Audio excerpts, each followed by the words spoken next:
Right, good evening everyone. Hello. And welcome to our Click Click Travel recording studios in Whitstable. It's normally a far more interactive place to be, but tonight it's just the two of us. Yep. It's the Matt and Andrea show, but thank you for joining us. Yep. She's Andrea, I'm Matt, she's nice. There we go. So yeah, we hope you're comfortable, we hope you're safe, keeping well. Grab yourselves a cup of tea or a glass of wine or a cold beer or a wee dram of whiskey, whatever your poison is. It's 7 p.m. in the UK, if you're joining us in the UK. If not, we'd love to have some international participants as well, if you can join us. If not, this is being recorded, obviously, so it will be available on both Camera World's Facebook page, our Facebook page, Click Click Travel, and on YouTube as well. Hi Phil, hi Karen, hi Mohinder, hi Keris. It's lovely to see you guys. Well, we can't see you really, but we can see your comments, so keep them coming. And if you have any questions, we'll check the comment feed every once in a while. So just keep your comments coming. Any questions? Feel free to pop them in the comments, and we'll get to them as we go along. So welcome. Just wanted to start by saying thank you so much to Camera World for inviting us to provide this virtual tour tonight.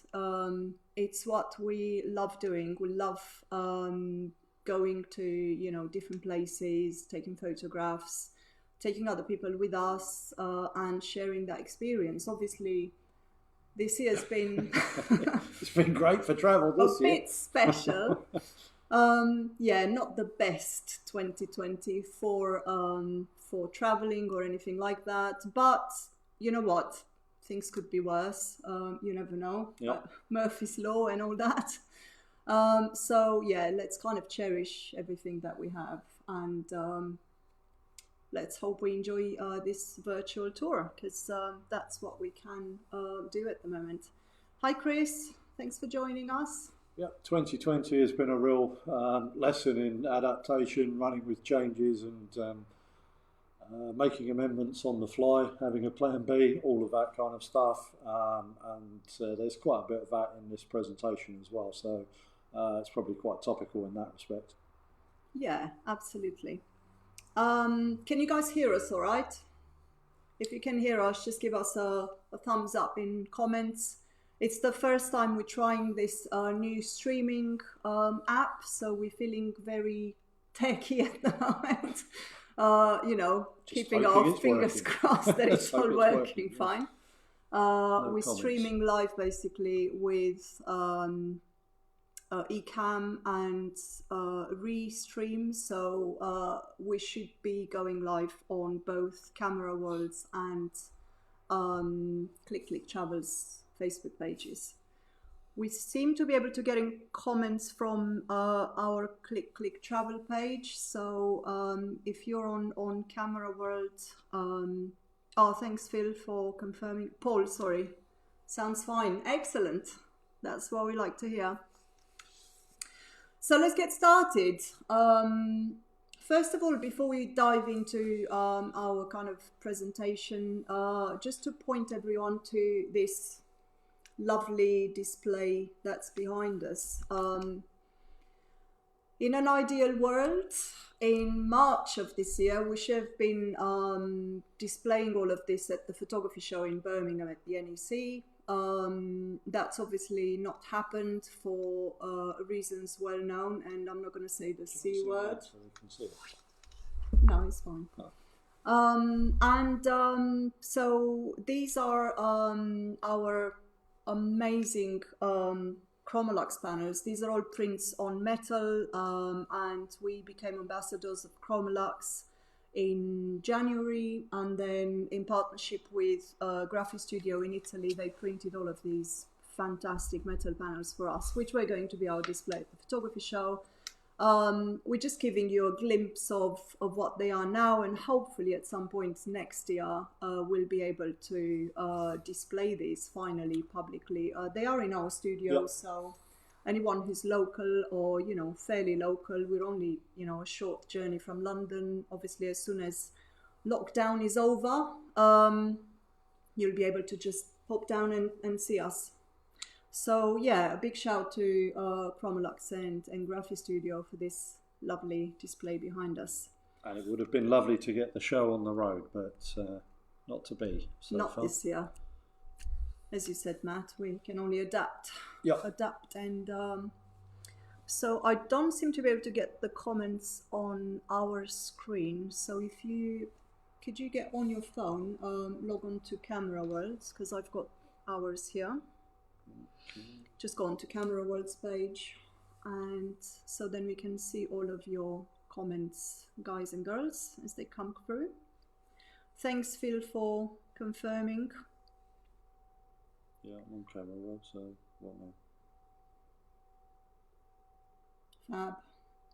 Yeah, so just and you'll be able to see the comments through that. So Matt's in charge of the feed of comments from Camera Worlds page. I'm in charge of the feed of comments from our Click Travel page. Cool. Awesome. Right. So let's get started. I'm Andrea. I'm Matt. Cool. There we go. Simple. Some of you know us already. We've set up a photography studio called Light and Imagination about 6 years ago. And one of the things we have always been really keen to do was run photography tours, because photography is our passion and travel is our passion. So then Click Travel Photography Tours was born only a couple of years later. And this is our company that specializes in photography tours. We primarily specialize in Southeast Asia. So this virtual tour tonight is going to take you on a trip to China, Myanmar, Vietnam. There's quite a lot of images from these trips, and we look forward to sharing these with you. Yeah, let's get started, shall we? Let's get started. Let's get this show on the road. So one of Matt's favorite sayings, as he spent quite a bit of time in China in his previous life, is adjust your expectations. And I think this is very kind of suitable to... well, the 2020. I mean, 2020's put a completely different spin on it, yeah? Nobody expected it. I mean, adjust your expectations times 2000 this year, well, 2020. But generally, I mean, when we travel, and obviously we can't at the moment, but when the all the borders are open again and the world becomes our oyster once again, you really want to go with an open mind, because realistically you're not going to be in a location for a long time.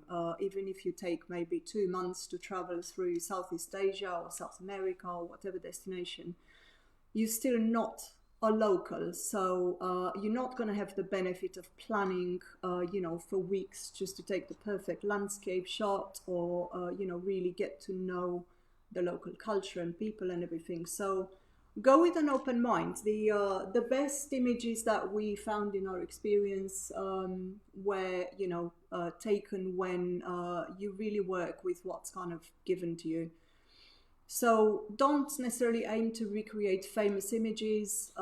Try to put your own spin on things, and obviously this is your trip, so put your stamp on it, really. Yeah, and try and find the image within the location that you're at, or the scene that you're looking at. Sometimes that's quite hard. You've got so much going on around you, so many things to look at. And it's about pulling out of that detail, that thing that is really capturing your imagination and focusing in on that. And you'll see more of that as we go through. I think when people start with photography, there are some rules that they normally learn, and we're here to kind of tell you to break these rules or forget these rules. Obviously, learn the rules because they're useful, but forget about them if they become limiting. So, when you travel, I think there are people who say, I only shoot at golden hours, so, I'm not even going to take my camera out in the middle of the day, or it's raining, how unlucky, we're not going to be able to make anything out of it, or just limiting yourselves to a certain genre. So, going out there to say, I only do landscape, I'm too shy to photograph people and all of that stuff. With travel photography, it's extremely important that you throw all of that out the window Yep. and really open your mind to every, bit of opportunity out there, because there is plenty. So, what to take with you when you're travelling? I mean, this is a shot of the kit that Andrea and I take. I think it's probably increased and grown since then. But we've got tripods, we've got cameras, we've got lenses, we've got memory cards, we've got batteries, we've got filters, we've got bags. We've got everything there you can imagine. Word of advice when you're travelling: batteries, keep them in your hand luggage. Other countries, other airports, etc. They don't like luggage. They don't like the batteries being in the hold luggage. So even if the flight local allows it, keep them in your hand luggage, Yeah. because otherwise they'll get taken out of your baggage and confiscated, and then you've got no batteries. Insure your equipment. We unfortunately got burgled earlier in this year, and without insurance, that would have been game over for us. So, make sure your kit is covered. You've spent good money on it, so keep it looked after, and make sure it can be replaced if the worst comes to the worst. Make sure you've got plenty of memory cards, stuff like that. But the main point I want to get to with looking at that amount of kit that we travel with is we don't carry all of that every day. No. We carry that for a 3-4 week trip. Even for a 2 week trip, we might take all of that equipment. But there's two of us, so we're sharing lenses in certain situations and what have you. And we pack on a daily basis. So we know what lenses we're going to use throughout the day, or what lenses we're likely to want. Andrea carries her bag, I carry my bag, so we share kit in that respect. But have a mind of what equipment you might want during that day, and leave the rest of it locked up safely in the hotel, and take with you what you're comfortable carrying, because if you're tired, you can't be creative. Yeah, and we all love to talk about the weather. Really, kind of prepare for any eventuality. So take your sunglasses and the camera's sunglasses, Yeah, your i.e., waterproofs, filters, your waterproofs for the waterproofs, and all camera. of that. Yeah.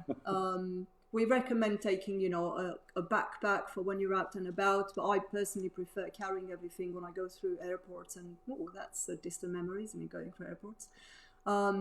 Getting a roller bag with everything in it, and then on the day we take just what we need, really, for the opportunities that we know will be available on that day. One of the things that we really advocate is take advantage of every single opportunity when you travel. So as I was saying earlier, sometimes the weather's going to be against you. England's famous for changing weather, but Yeah. Southeast Asia, where we go quite often, has a very distinct, climate. And, even if you're outside of the rainy season, it's quite likely that you get mist, you get rain. So really get creative. I mean, these examples that we're showing here are from one of our trips to China, and it was really, really, really wet that day. And we had a lovely group with us, and in the morning we basically just kind of met over breakfast, and we said, right, today guys, we're going to do covered bridges, which are so picturesque. So that's an image on the left. And then otherwise, we just said to everyone, photograph umbrellas, and there's so many opportunities. And one of the good things about the rain in Asia is it's not cold as Yeah. well. You might be getting wet, but you're not cold and I'd wet. probably think twice about going out in the rain at home, but Yeah, you don't like the cold. no. Right, yeah, mist is your friend. So, here we are. It's just before breakfast. We're in China. It's just finished raining. Look up on the mountains, and you're getting that lovely mist starting to rise. Nice moody shot. Absolutely fabulous and very atmospheric. So, you know, always have your camera ready, and any weather can present a great opportunity for a shot. Absolutely, and Matt's a big lover of misty days. Use filters. I mean, we mentioned filters before. We take filters with us all the time, and in this instance, it was a really, really dull day. I mean, skies in Asia are not, you know, the majority of the time they're probably not what kind of you're used to in Europe. Sometimes it's very misty, very grey. So for this one, because I was really keen on capturing the local scenes, there were people kind of gathering at sunset to take a dip. It was a really hot day, so this was really locals going for a swim, and I was keen to capture that in action. I just used two filters, one for the sky to bring that detail back in, and add a bit of color to reflect really what I was seeing more or less with my eyes, because it was a sunset scene. And then another, upside down filter to put a bit of color back in the water, and that's the resulting image. So use filters. Yeah, use filters for special effects. So here we are in um, Hanoi. Yep, Hanoi. Yeah. This nice Art Deco cafe, and we were out shooting architecture and light trails and things like that. So I just grabbed a starburst filter, screwed it into the front of the lens to get a nice little bit of effect on the lights there. Next one. Okay, so this shot, albeit it looks like Windows desktop, it's actually a tea plantation in China. There we were, very, very sunny day, very hot, harsh sunlight. So I grabbed a UV filter and stood there with the sun to my right hand side, I believe, or left, I can't remember. Anyway, sun to the side, and used the UV filter to bring some of that blue back into the sky, and cut the glare from the leaves on the little tea plant bushes, whatever they're called. And little tip for you guys: UV filters work best when you're at 90 degrees to the sunlight. Not UV, sorry, circular polarizing filter. Not UV at all, circular polarizing filter. And they don't work if you're shooting directly into or away from the sun. 90 degrees to the sun, and they work brilliantly. Cut all of the glare, bring the colour and saturation back.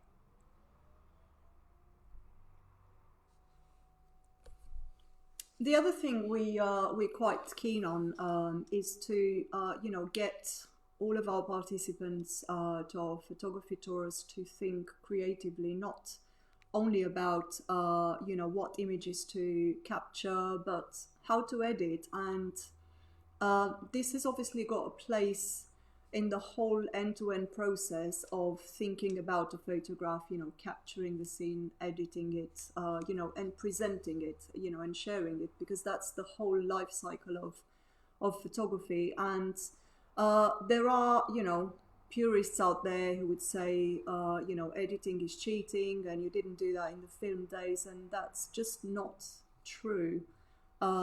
Because when you shoot on film, you already choose what color tones you're gonna have.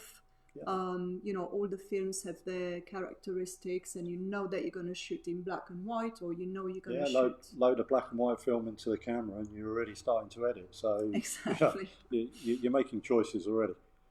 But also editing is a creative process that adds something or brings something to the picture. So in these examples, the picture on the left is taken in China in the national park of Zhangjiajie, and for those of you who have seen the 3D film Avatar, that's where it was filmed.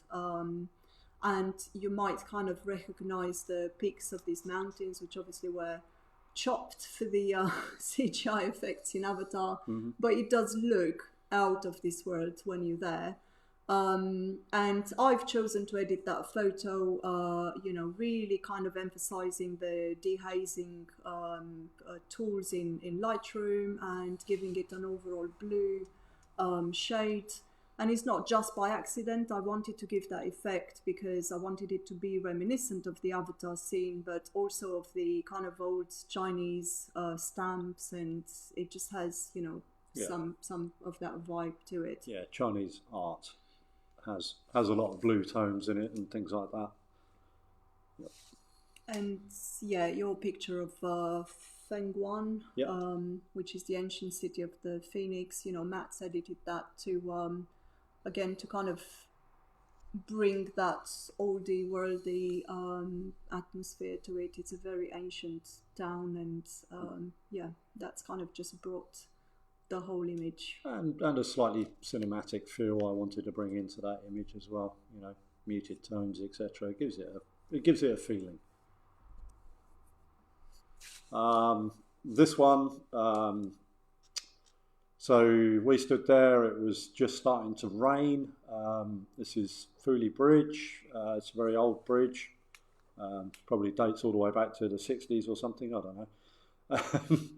But yeah, I wanted to shoot this with I had a picture in my head. It always starts with an image in my head that I want to capture.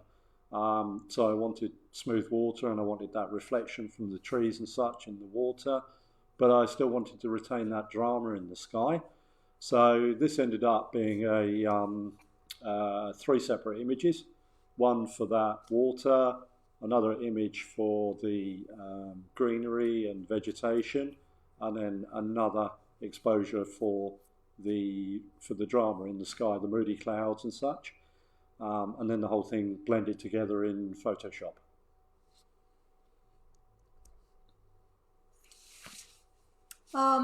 Again, coming back to what you shoot when, there's so many options to what you shoot with what gear, and what to go for on any particular day.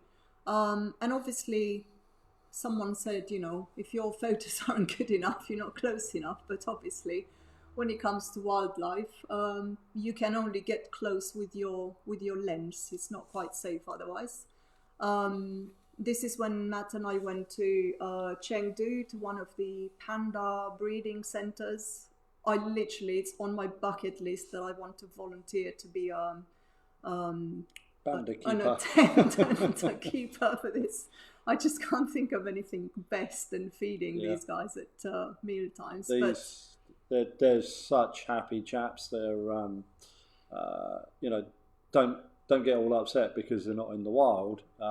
These guys love it, and they have so much space to play in. The young ones are very sociable with each other, and they're having great fun. And when the keeper comes in, he's eating panda cake. This is a special dietary supplement that they feed them. And when the keeper comes in, they rush over to him, and the keeper plays with them, and they play with the keeper, and they get their panda cake and everything, and they absolutely love it. You can see on his face he's as happy as anything. But yeah,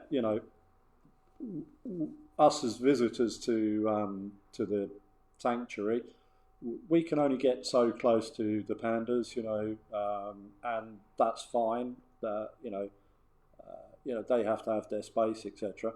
So take a long lens, zoom in, and you can still get some absolutely fantastic shots of these marvelous creatures. Your spirit animal. yeah, he does look happy, doesn't it? And yeah, we were too when we were photographing him.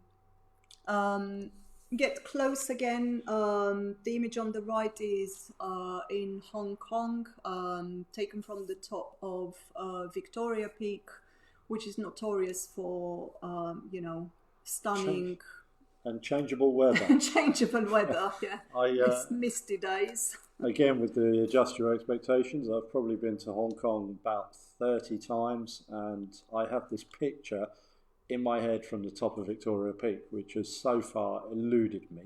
And every time I go up there, the weather doesn't play ball, so the shot's not there. But as Andrea has just demonstrated here, um, the it's possible to get great shots from up at Victoria Peak, um, at whatever the weather. I don't think it was fantastic that day. No, it wasn't. So it's about finding the image. The Yep. shot on the left, just for me, is a beautiful sunny day in China. The fantastic red and yellow flag fluttering in the breeze, hitting the light, etc. So it was just one of those things I had to capture. So I stood there and pointed my camera in the direction of the sun, blinded myself for 5 minutes, waiting for that flag to flap into place, which it finally did. Stephanie asks, what length of lens did you use for the Panda? We I were think. both Did shooting you have that the Sigma day. then? Or? Yeah, we were both shooting that day. So one of us was using the 150-600 Sigma lens, and the other one of us would have been using the Canon 7200 f2.8 with a 2x extender. I think you had the Sigma that day, so it's probably a 600. Yeah, it's probably out at 600 millimeters, but you could do it at 400 and crop in. So Yeah. And thanks Roy for the quote. That's the one I was looking for. It's Robert Capa. If your photographs aren't good enough, you're not close enough. That's quite the one. right. My 7200 lens, which we got quite a few years ago, is still one of my favorite ones. And I know I love my prime lenses. So, for example, like in this picture, I think this was taken with an 85mm, and I absolutely adore that lens for portraits or anything. But the 7200 has been such a versatile lens to have with us, especially with an extender. Yeah, so the 7200 with the 2x extender puts basically a 140-400 in our bag, which covers most of what we need in terms of long lens. We do shoot landscapes with 7200 lenses quite often. It's a very, very handy focal length, even for the landscapes. So we're quite fortunate. We have both the f2.8 and the f4, which is great when we're hiking. Take the f4; it's so much less weight in the bag, so useful in that respect. I love to look for color. This was an image that some of you might be familiar with. It's the Buddhist monk procession that happens every morning in Luang Prabang in Laos. Love the color. Obviously the orange robes, when you travel, obviously you've got these creative options. Something like this, you don't want a monochrome picture of it. You just obviously want to kind of show the colors. They are very specific to that region and the atmosphere in the morning. But sometimes you want to go for monochrome. Yep, black and white. And I always say, if you're going to shoot black and white, shoot for black and white. So do it very deliberately, do it on purpose, and really, really make it work. So it'd be interesting to see in comments, what do you guys edit with? As we've certainly been on a journey since we started our photography journey, and primarily we kind of Lightroom and Photoshop. But as you kind of progress, you tend to find some favorites. I know some people use Capture One, some people use other kind of effects and filter stuff like exposure, the former alien skin. So yeah, just drop something into comments to tell us what you edit your pictures in. Be interesting to know. So again, with black and white, for me, this image absolutely had to be black and white. The light on this guy. This is In the lake in Myanmar. Inle Lake in Myanmar. Thank you. And this is traditionally how these guys fish. So in order to keep their hands free, they row with their feet. It's very interesting. Perched 1 foot on the front of the boat and one leg on the oar to row. Keeps his hands free to handle the fishing nets. But the light on him, absolutely stunning. Again, it's a long lens, 7200 f2.8, something like that. And it's brilliant. It just really pops separation, and very deliberately shot with black and white in mind. Yeah, if you think you've got a right, good balance and stuff, you'll be put to shame by these guys on in the lake. It's just impossible. Those boats are so narrow. But, always when I look at this picture, I kind of remember our first slide to say, insure your kit, because in locations like this, I mean, you're in maybe, the boat that we were on was slightly more generous than the one that he's on, but you are in the middle of a lake, and that's the only way you're gonna get close to these guys, even with a really long lens. So Tim says black and white, silver effects. Yeah, you happy with that, Tim? Yep. Phil says Lightroom and Photoshop, mainly Lightroom. Yeah. Yeah, same here. Lightroom, Photoshop, Nik effects. Yeah, awesome. Yeah.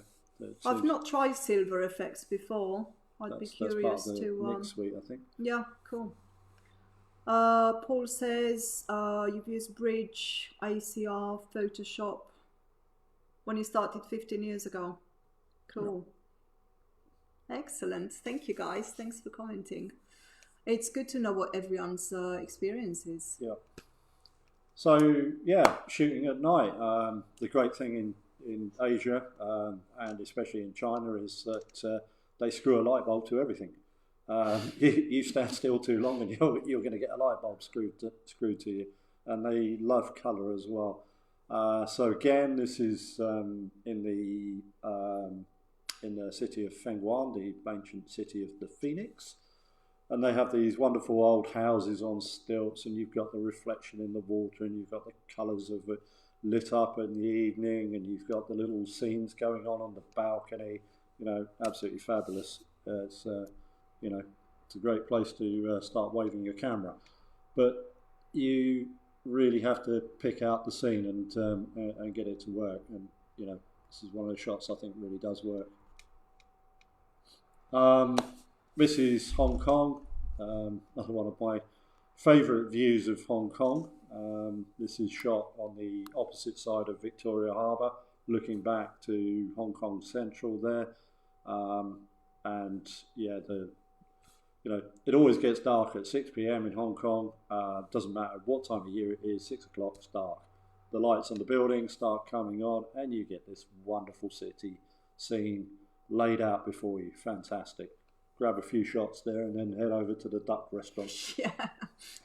It's two things are our favourites about this location, is that you always get an amazing, night shot of the Hong Kong skyline, and it is very near to our favourite duck restaurant that we take our participants to as a celebratory dinner on our last day of the tour.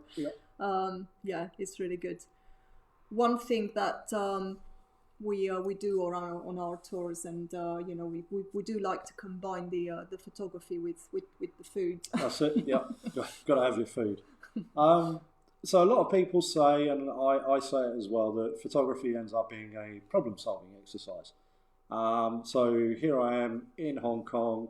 It's just started getting dark. The lights in the buildings coming on. I find myself in this fantastic location, and there's a shot in front of me, but I don't have the tripod. And I didn't actually have anything convenient around to rest the camera on where I could make it work. So I'm thinking, how can I get a decent handheld shot of this scene? So to my mind, make the equipment work for me. So this was back in the day where I had my 70D, my trusty 70D, which was my travel kit, with the little 10 to 18 millimeter lens, which has image stabilization on. So I cranked up the ISO a little bit, took a really wide shot, used the top dog wagon there as a bit of foreground interest and such. Got low down, so got the perspective going on, and shot this. It was about a fifth of a second handheld, but because the focal length is so short, I can get away with slower speeds with the IS working for me, etc. You know, you can pull it all together and make a shot work in tough conditions. Another thing that we always advise everyone, and I'm sure a lot of you already do that, is always have your camera with you. And I mean, these days you can, just take a phone with you. There's a lot of people taking photos on a phone, but what we normally do is just have a camera with, a nifty 50 on at all times. So especially when we go out in the evening for a meal or a beer.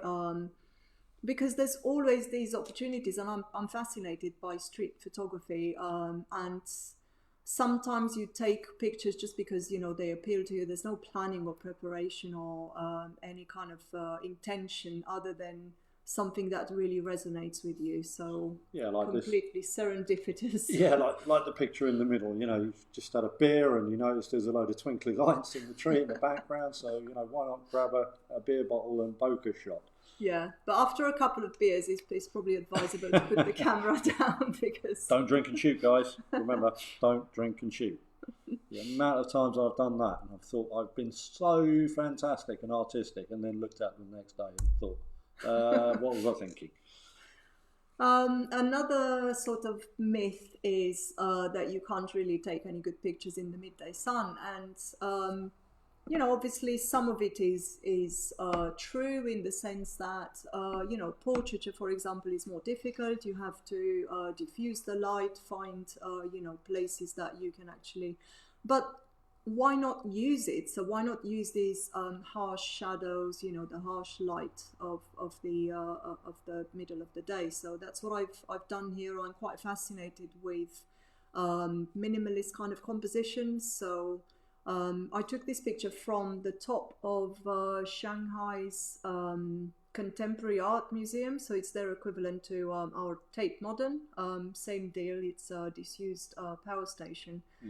And I just couldn't believe it. I looked down and it was this perfect triangle with, these kind of three different people walking in the right direction, or, cycling, and the beautiful shadows. So, Another great example of, if you're going to shoot in black and white, shoot for black and white. This scene is a perfect example of that again. And this was in the same place, and I loved kind of capturing the the smog of the city. Not the best to breathe in, but it makes nice photographs. It's Shanghai. It's like a city of 25 million people. Yeah. It's huge. And here we are in Hong Kong again. In the foreground is the typical Hong Kong apartments from the 1950s, 1960s, and you've got this wonderful juxtaposition between the old world and the new world with the apartment block at the end. But equally, you've got this fantastic light going on there. So you've got this brilliant light on the new building and these leading lines going straight to it with the old buildings. Absolutely fantastic scene, Again, intentionally shot for black and white. Why wouldn't you do that, Creative techniques, I'm sure all of you have, done a long exposure before. This is kind of just a reminder that if you're feeling a bit uninspired on one particular day, or you're not quite sure what to do, obviously you have the option of using long exposures to smooth out the water, or waterfalls. You obviously need a tripod and some filters to achieve this. A tilt shift lens is one of Matt's favorite toys. Yeah, my little baby, my little tilt shift lens. There we are. I managed to get out into the river somehow. I was looking at this earlier. I can't remember whether that was a boat or a little jetty or something. But anyway, I thought the tilt shift lens worked great here. Let it do its thing. Get the middle of the picture nice and sharp, and let the background and the foreground fall off into nice soft focus and such, and really concentrate on those buildings. I think there's a videographer who does, it's something called Little World or something like that. He literally just goes around the world and makes these videos with a tilt shift lens. They all look like miniature. Great. There's some great effects that you can do with tilt shift, but they are expensive lenses. Yeah. So ask Matt nicely to try his first. Yeah. A bit of panning just to kind of capture that motion. This was in Hanoi in Vietnam, and I loved this lady and how elegant she is. I wish I were her when I grow up. Okay, so adapt and be prepared to change. So here we are in Beijing at the Summer Palace, and the shot on the left is the one that I had the intention to shoot. And I was waiting for the sun to go down behind the Summer Palace, and I'm using some filters there to get a longer exposure and put some colour into it and all of this kind of thing. So I'm all set up and I'm waiting for that to happen. And then I look to my left and I see this fantastic scene with the atomic sun ray explosions coming out of the cloud, and the layers of the mountains, and the little temple stood on the top of the mountains, and all of that kind of thing. So that was it. I just had to change my setup quickly. I took the filters from the front of the camera, turned the camera around, took a couple of frames of that, and then went back to what I was shooting. So, albeit I'm still shooting with intention, I'm also aware of what's going on around me, and I will change if the scene presents itself to me, So have some adaptability. Here we were shooting in a specific location, and sunrise in Laos over the Mekong River. And where I was, it wasn't working for me and such, so I took a little walk down the street there, and all of a sudden this scene's presented. You've got the sun's just popping up above the mountain. You've got this lovely view through the trees there and such. So I very quickly took a frame of that, and turned out to be a competition winner. So that was good. Yeah, you never know. Just you have to go where the image is. Yeah. And you will see in the next couple of images that you could say were quite adventurous. The image of Matt, I must say, as a caveat, no photographers were harmed in the making of this. It looks a lot more radical than it actually was, because obviously I was using a wide-angle lens, so poor Matt there looks probably terrified. And if it was anything like it looks, I wouldn't have climbed up there. That would have been horrendous. But that's in the Zhangjiajie National Park, so it's where they filmed the Avatar. And we really needed to kind of be up there because the views were absolutely fantastic. And the other image of me was in, you've seen the kind of smooth waterfalls image earlier with the waterfalls. That's where that was taken. So in Laos at the Kwangsi waterfalls near Luang Prabang. So the point of the image with Andrea in the water there is, that's a three-legged thing, tripod. We've had it for quite a few years.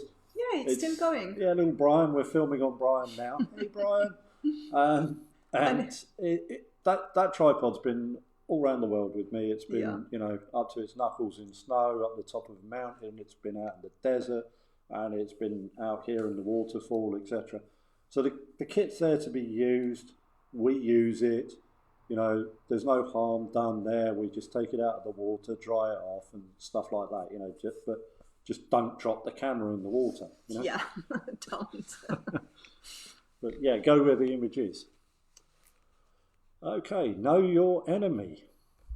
Yeah, so we hear a lot of comments saying, you know, oh, if you don't shoot manual, you're not a real photographer or something like that. Well, you know, I don't subscribe to that because, you know, a lot of the shots that you've just seen were 90% of those were taken in AV mode. And we just used the most suitable thing for the subject in the given situation. Yeah, I mean, you don't want to be in a situation where you are shooting street photography and you're on manual, because you're most certainly going to miss the scene. Or, you know, when you need to be in fast shooting modes, like for sports photography or anything like that. So 35mm, 50mm lenses for street photography. Well, you know, I don't prescribe to set lens for set genre of photography. I prescribe to the right lens for the right situation. So, you know, we'll shoot landscapes on long lenses. I'll shoot landscape on a wide lens if it calls for it. Yeah. Shoot street photography at 200mm or at, you know, 16mm, whatever works. Yeah, it's just kind of be prepared. Obviously, it's nice to have prime lenses, and some people swear by them. But for travel photography, it's always really handy to have a zoom lens at least, because you really want, you know, the kind of the largest focal range covered. Or you've got to be fit and run fast. Or you've got to be fit. But you know, there's no way you could have kind of got that Panda with a 50 lens. No, that wasn't going to happen. So let's do another round of comments, and we want to know what your favorite lens is. You're only allowed to pick one. Yeah, just one. Just one. Let's see what's your favorite lens, and we'll move on with the slides. So it's just a note on this slide here. It says about metering modes and correct exposure. What I say to people. We've got 10 minutes. What? Yeah, go for it. What I say to people is you're the photographer, so control the exposure yourself. I'll show you what I mean about that in the next few slides. So here we are. Again, bright sunny day. I'm using a circular polarizing filter to cut the glare off of the golden temple. And you know, whichever metering mode you use on your camera, there's no way you're going to meter that accurately. So in a lot of instances, I will literally just expose manually. It's something that you get used to. So you know, you kind of have an idea in mind of where you're going to be with it, and you just adjust it, you know. Mirrorless and live view make that really easy for people nowadays. Again, in this situation, shooting directly into the sunlight, the camera's not going to meter that. You want the guy in shadow, you want the colours as much as possible, etc. So again, you just work it out manually.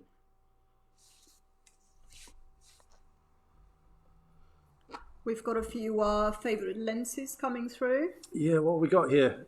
Nikon 2470 f2.8, really sharp. Colin. Fuji 1655 2.8. Yeah. 18200 for travel, and 15600 for wildlife from Maggie there. Yeah. Yep. 18200. That's going to be very versatile. That's out as wide as possible and in as tight as possible. Yeah. 100-400. Jenny must be a wildlife photographer there. And Stephanie, Nikon 28-300 for travel. Again, very versatile. Yep. Excellent. I mean, I personally use 70-100 quite a lot for street photography, because with street photography you want to really be far enough away from the scene to make sure it's not kind of disturbed. Not interrupting it, which is what these two images are about, really. Yeah. Yep. That's your 85.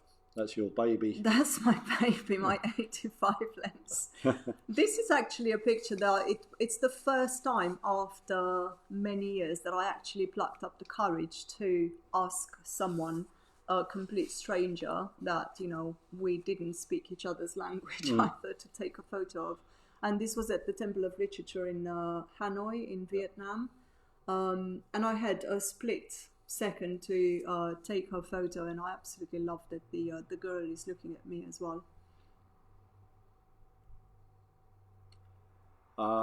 Yeah, so these are 50mm lenses wandering around.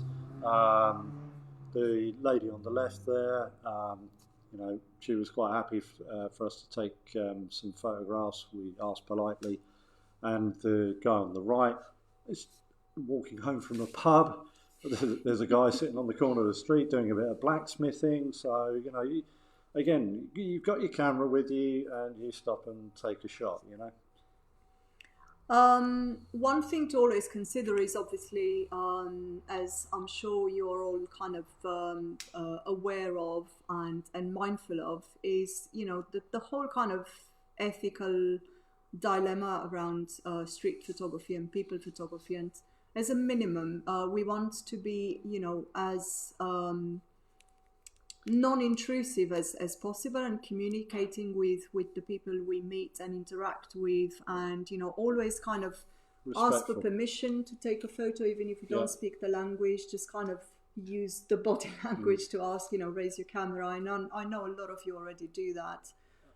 If they say no, just don't take the picture. But I mean, here we are in Myanmar again, I think we are, and Andrea's playing with the local kids, taking their photos and stuff. And I think this is probably the first time they've ever seen their picture taken. And they absolutely loved it, and the parents are really into it as well. So we're interacting with the locals in a very friendly way. It's really which you'll see me, with these two guys. They cost me a lot in cigarettes to pose like this.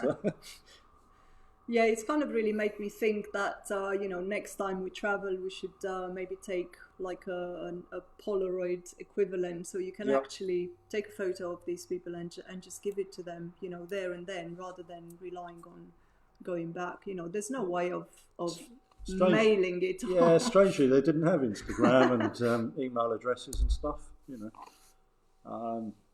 Again, people we come across on their travels. We do portraits of drivers and fixers and helpers and all of that kind of thing.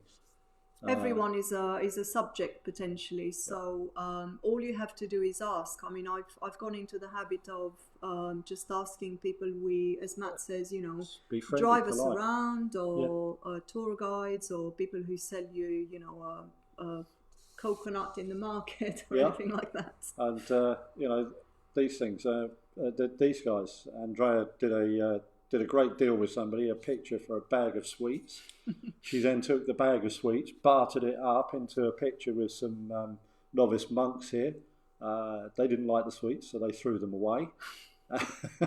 And this is them giggling because they got told off by one of the other monks for throwing the sweets away. What a fantastic shot. Well done, Andrea. And I was ready because it's again without kind of communicating with them in any kind of verbal way. I asked them if they wanted to pose for me, but as they were kind of arranging themselves, they just started giggling, and that was the shot. I mean, the ones after this are not as nice because they were trying to pose nicely for the camera, and that's not where the emotion is. And not get told off by the older monk who was telling him to behave and not throw sweets away because it was a gift and stuff like that. It was really funny. So, more bartering on your point. This lady was a street vendor, and Andrea took her into the temple for a photo shoot.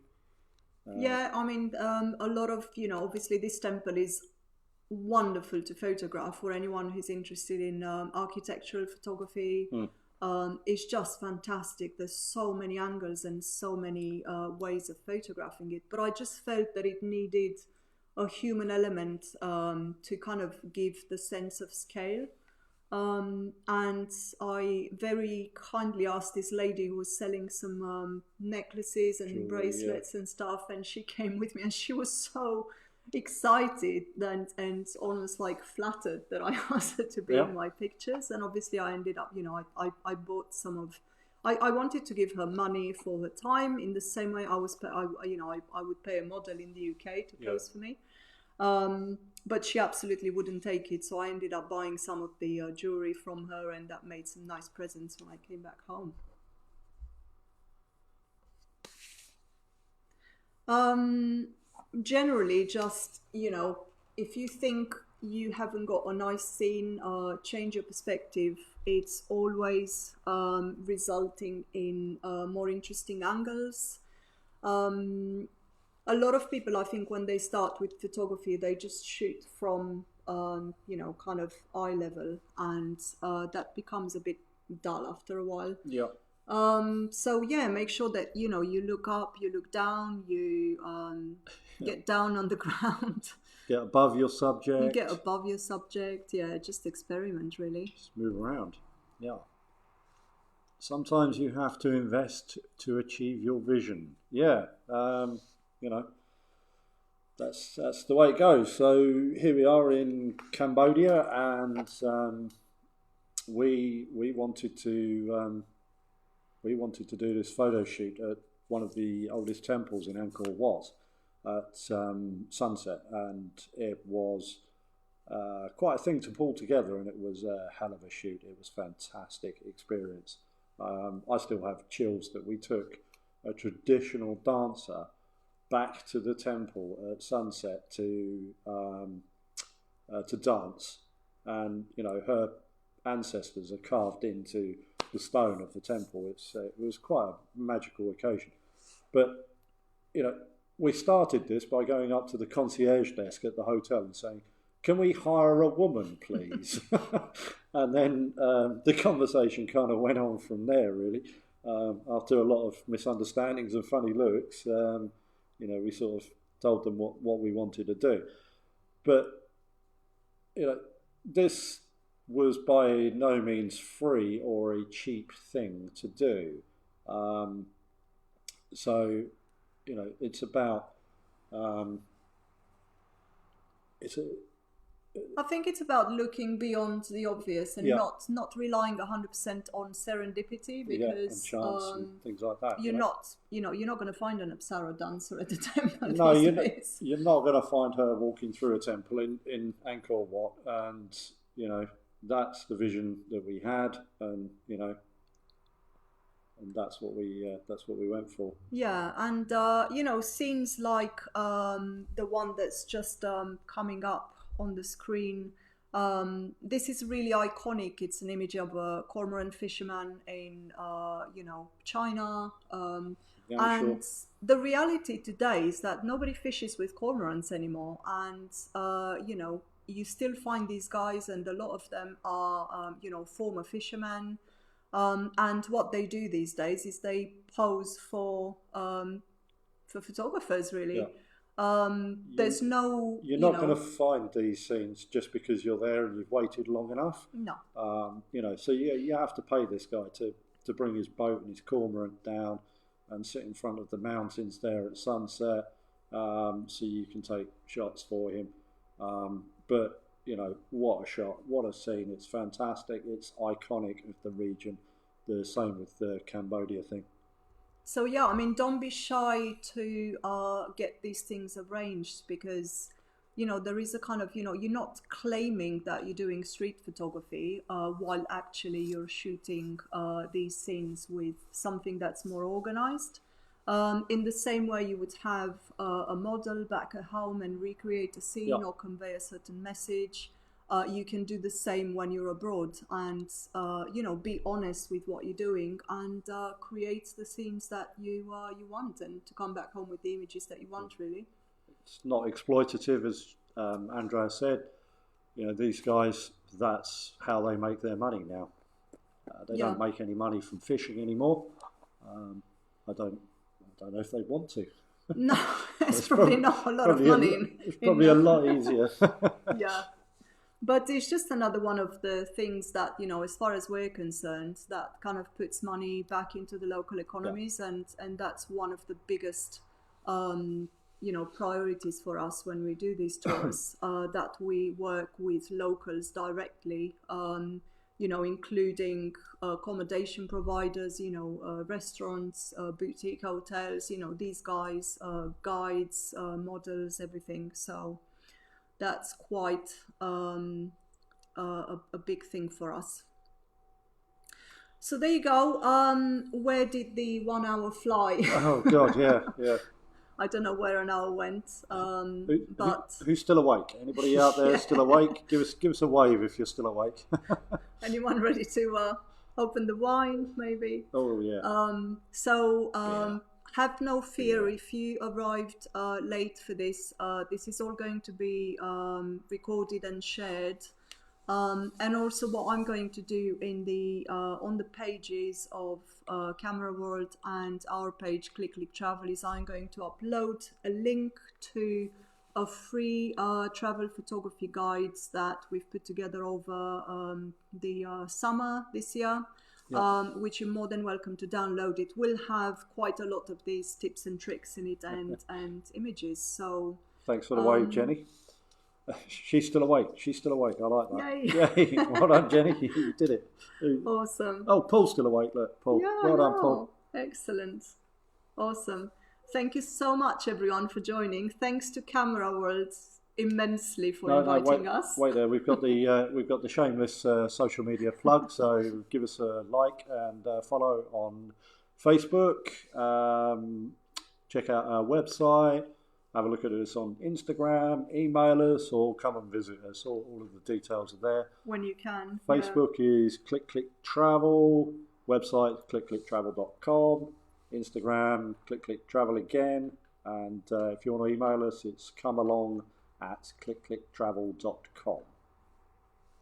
So thanks, everyone. Please keep emailing us, and hopefully we'll do more of these events, as we're unlikely to be able to travel for a few months now still, and it's winter in the UK, so we need to cheer up by doing these virtual tours. So stay tuned, follow Camera World, follow us at Click Click Travel, and we'll keep you posted with more events. Yep. Thank you very much. Thanks, guys. Have a good night. It's been great to see you. Thank you. Bye. Oh yeah, and another shameless plug for the Camera World Black Friday sale. Of course. That's it. That's the final comment. I keep forgetting. It's Black Friday tomorrow. Black Friday sale. Go if you're looking for a new piece of kit. Gear acquisition. Go for it. You know where to go. Camera World. Yep. Thanks, guys. Bye. Have a good night.